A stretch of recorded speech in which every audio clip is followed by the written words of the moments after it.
Excellency, we want to encourage you.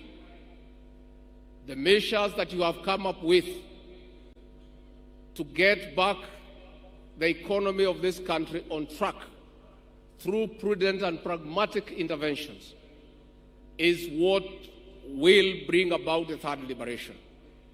Your Excellency, we want to encourage you that millions of Kenyans desirous of economic prosperity are fully behind you.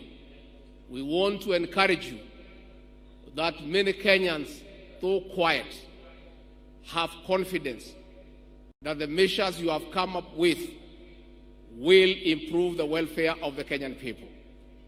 We want to urge all Kenyans to allow our President an opportunity to steer this country back to economic prosperity.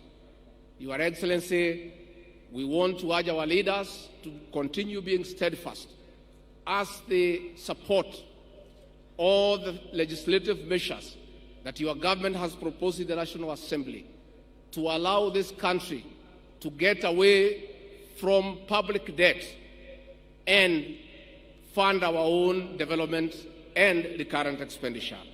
For that, Your Excellency, we want to assure you that the majority of Kenyans are behind you. Never mind our detractors. These detractors gave you no chance to succeed. As they see you making practical and pragmatic interventions, they are all over shouting and bringing a lot of propaganda, which is being enabled by the press.